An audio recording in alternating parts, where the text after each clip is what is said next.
Hey, I'm Anthony Romano, and this video is going to tell you whether or not pre-workout is healthy for you. So, if you've seen my other videos, you know that I experiment with a shitload of supplements. Roll the clip.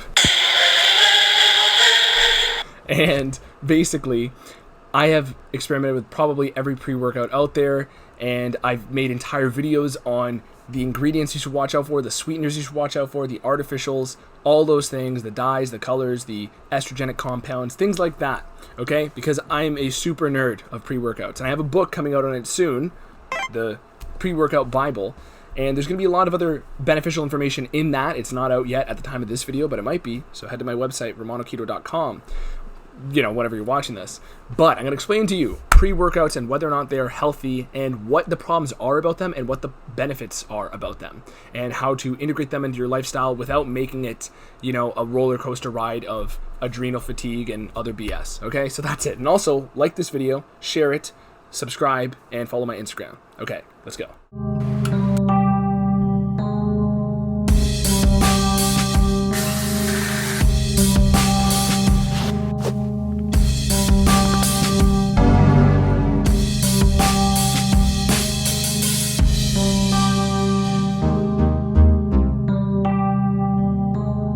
So, pre-workouts.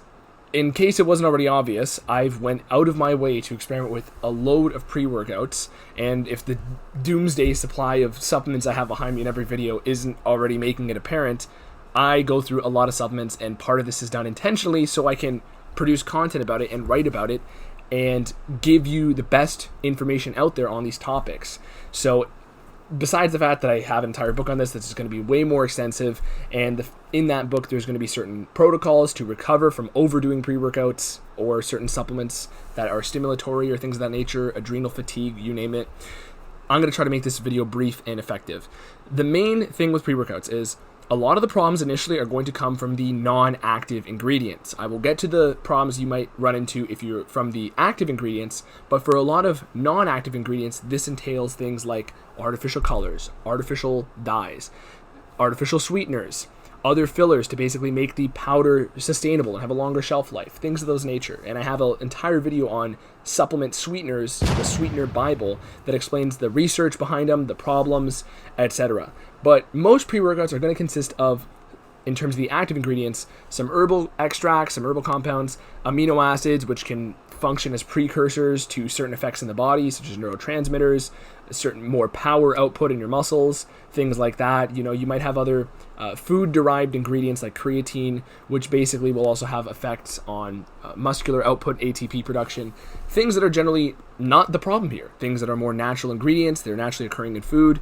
That's generally where you're not going to run into problems unless we're talking about overdoing certain ingredients. So example, LTyrosine is an amino acid that basically can help produce catecholamines in your brain, which are stimulating excitatory neurotransmitters. And for example, getting reliant on a pre-workout every single day for months on end can basically create this sort of, not burnout effect, because you can get that from stimulants, but something like L-tyrosine used in way too large amounts can basically lower serotonin, because dopamine and serotonin have a reciprocal relationship in the brain. And, you know, by jacking up the catecholamine production all the time, you might run into imbalances like that. So those are things that basically you might run into from the active ingredients, but a lot of times for those ingredients, like the amino acids and whatnot, it's basically impossible to overstimulate yourself with L-tyrosine, but if you're having it all the time, it might create some imbalances, and those are generally fixed by just getting off of the supplements and using it in a much more sustainable manner. So that's generally why a lot of pre-workouts won't cause problems. But the things that will cause some serious damage are the artificial ingredients. Okay, so whenever you look at the back of a supplement and you see, you know, the certain sweeteners, you see the certain colors, that's the area where you want to look. You don't want to look at how much, you know, creatine is in there, because realistically creatine is not going to cause you any problems unless you have kidney issues, and that's really rare anyways. But you're going to look at the artificials, because you want to look out for artificial sweeteners. To make this a long story short, if you can find a pre-workout that has stevia and only stevia as the sweetener, you're golden, okay? That is the gold standard in my book, and literally in my book, for pre-workout sweetening, okay? And you also want to be careful of the artificial sweeteners, which are things like sucralose, asulfame potassium. Those are the most common too, and I have them in my Sweetener Bible video. And from there, some pre-workouts I've even seen use certain forms of sugar, like high fructose corn syrup, which is basically the most problematic sugar out there.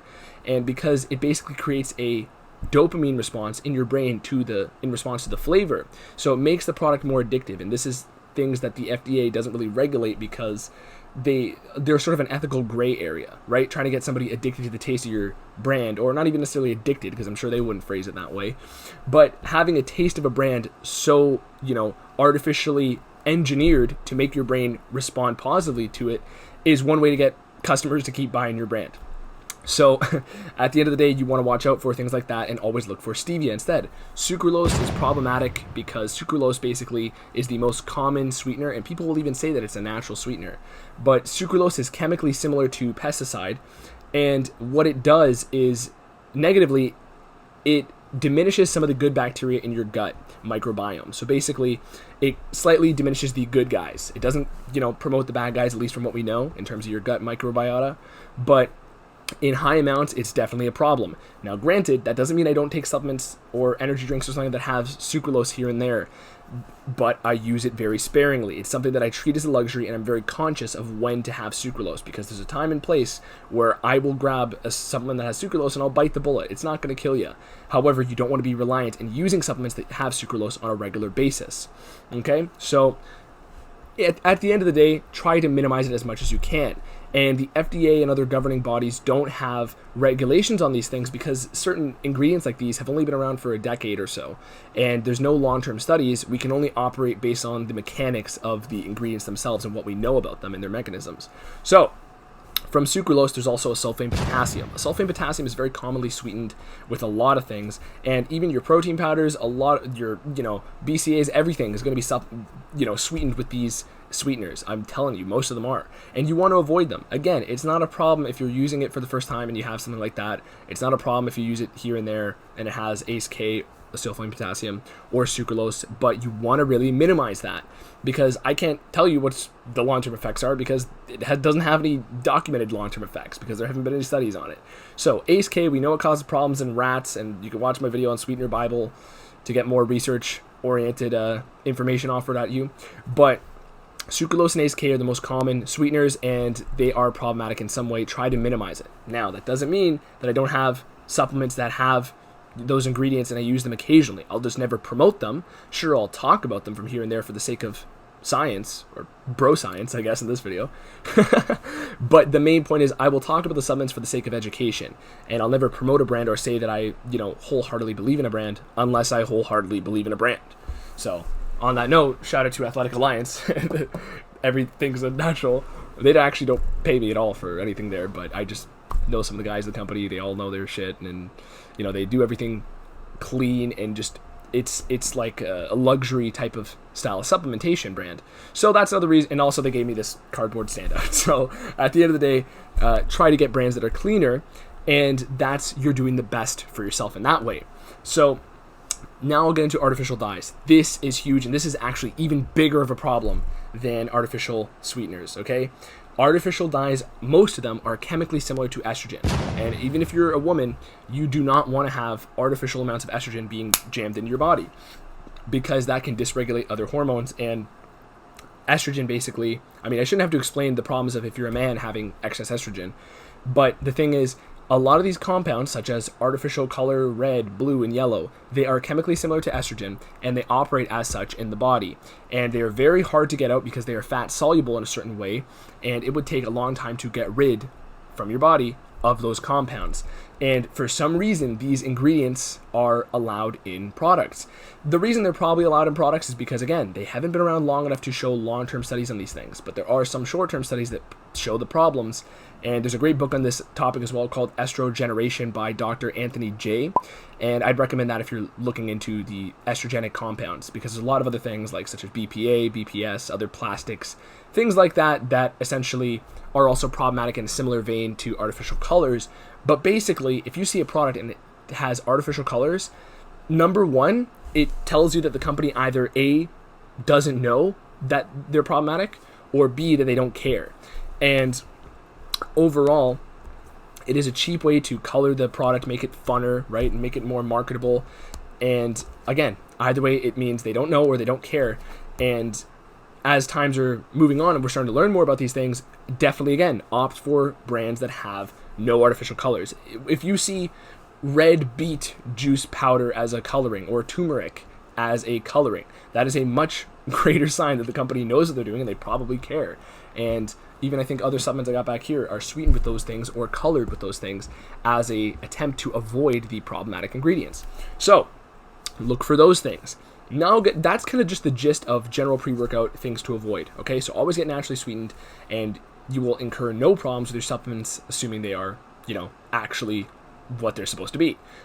So now let's get into the active ingredients. Again, with certain active ingredients, the most problematic one is caffeine. And I have a video on this and basically, even I think I made a video a long time ago, just for shits, on how much pre-workout will kill you. And the only ingredient that's basically going to kill you is, besides artificial ingredients, is caffeine. And a lot of people, I cannot tell you how many people I've run into, or how many people I know at the gym, or how many people I've worked with, that in terms of clientele, that have adrenal problems or burnout or some sort of lack of energy because they have adrenal fatigue. And this is actually the magnum opus of this video, adrenal fatigue. So don't click away, because adrenal fatigue is very common. And funny enough, you're not going to get adrenal fatigue from other ingredients in a pre-workout. You're not going to get it from creatine. You're not going to get it from citrulline for pump, arginine for pump. You're not going to get it from those things. You're going to get it from the most common pre-workout ingredient, which is caffeine. And the same rules of coffee apply here. Don't overdo caffeine, whether it's from a pre-workout or from an herbal extract that endogenously contains, or naturally, not endogenously, it naturally contains caffeine. So example, don't overdo tea, don't overdo coffee. And a general benchmark for you to understand your caffeine intake is try not to go over, if you're an average sized person, try not to go over 300 or 400 milligrams a day. Now, I know some beefcakes, some just jack dudes who have 500, 600 a day, and they can handle that. I know plenty of people in college, university, that would have 500, 600 milligrams a day, and they'd be fine. But the thing is, anytime you're over 500 milligrams a day, that is generally where 90% of people are going to get adrenal fatigue. And that's not a number I pulled from a study, it's simply experience, but there's plenty of other studies on similar topics, because over 500 milligrams a day of caffeine is generally always going to cause some sort of adrenal burnout. So what the fuck is adrenal burnout? Adrenal burnout is not your adrenals actually getting tired. It's simply that they're having to do too much work, that the fatigue actually manifests itself in your body. So this could be you're more injury prone for a certain period of time. This could be that you're physically tired. And in general, you're going to have a weaker ability to produce cortisol when it's needed. So that's generally another characteristic of adrenal fatigue. And again, more protocols on that in my book coming out. But essentially, if you're somebody who's tired all the time and you have a shitload of coffee or pre-workout, you most likely have adrenal fatigue. And I'll give you a test right now to figure it out. If you're the type of person where you bend down to tie your shoes or something and you stand up and you have like the sort of lightheadedness, dizziness, that is 100% a sign of adrenal fatigue, because your adrenals are right on top of your renals, which are the kidneys. And when we're talking about that sort of feeling of fainting or passing out, it's also heavily related to your kidneys' ability to filter sodium and water and basically keep you hydrated. So again, that's another way adrenal fatigue will manifest itself and a sign that you can use to assess your own level of adrenal fatigue. But granted, a good tactic here is to try to keep your caffeine intake every day under a certain amount. For me, there will be days where I know I have to bite the bullet and have 300 to 400 milligrams. I generally never have over 500 or 600, except for when I was in school. Or also if there's just a day where I don't ever have that consistent amount of caffeine anymore, but there would be times where I was in school where I would literally have to have a coffee as soon as waking up, because there was just, when you're in that constant grind of university, you are always just pounding back coffees like there's nothing, and there's a Starbucks in the campus anyways, or there's 5 of them, who knows. So when we're talking about more adrenal fatigue and certain caffeine amounts to have, you really want to try to set a number and hit that every day. That is key. And that's really something that probably most people don't even think about. So let's say you're used to 500 or 600. You might be tempted to say, oh, I'll do 400. Listen, man, or woman, what you want to do is go as low as you can go. If you're somebody who would have a morning coffee and then one after lunch and then one at dinner, right, or pre-workouts in there in the mix in some way, Try to keep it just to 1 in the morning after waking up, because you want your cortisol to learn to spike. Well, you want your body to be trained to spike its cortisol naturally, endogenously, right? That's when your body's doing something on its own. And then you want to supplement the caffeine so you don't have this artificial reliance on cortisol from an external source. So minimize the coffee amount and frequency. Of course, try to keep it without like 5 or 6 hours space before bed. Try to keep it within that, away from that space, because it obviously will disrupt sleep, even if you don't think it does. There's plenty of research on that. If you have an Oura ring or something, your sleep data will show you that you literally have less deep sleep, less REM sleep, because on days where you've had caffeine close to bed, even if you don't think it affects you. And so, I mean, I have my own case study here. But let's get back to overdoing caffeine. Don't overdo it, whether it's through coffee, tea, whatever the hell, or pre-workout. So if you have these 400 milligram tubs of pre-workout, which some of you are thinking about right now, you're like, oh shit, I have this tub right here. I'm taking 400 every day, plus 2 coffees in the daytime. If that's you, minimize it. Cut the pre-workout scoop in half. Cut out the lunch coffee, something like that, and keep the space 5 to 6 hours before bed between your last serving of caffeine. That is the #1 way to minimize complications from pre-workout in terms of lifestyle complications. I'm not making it sound like this is like a medical, surgery table, but this is the sort of thing you want to balance in your lifestyle. So those are the main problems with pre-workout. It's not necessarily whether or not it's from pre-workout, from coffee. I've had people ask me, is coffee better? You can make the argument that coffee isn't necessarily better, because many forms of coffee have mold toxin in them. There's even if you've read anything by Dave Asprey, talks loads about that, because I guess he had mold toxicity and he made an entire documentary about it, which I believe is on Netflix. But anyways, mold toxin can get into coffee. There's a higher amount of oxalate in coffee, which is basically a anti-nutrient that binds to iron in your body and depletes it. So essentially, you can make the argument that coffee is not necessarily better, but the argument I'm making here is don't overdo stimulants, no matter where they come from, okay? Because I don't know you and your individual preferences, but what you should know is try to keep it as low as it needs to be. And that is it for this video, okay? So like, subscribe, share the video, follow me on Instagram, and also, go to my website, romanoketo.com, if you want to learn about any other supplement that I'm writing about, any other fitness programs I'm writing about, the ketogenic diet and intermittent fasting stuff I'm writing about. I write about a load of this stuff, and bodybuilding and all this nutrition and health stuff is my passion. So, well, one of them. So go there. Okay, that is it for this video. Anthony Romano, peace.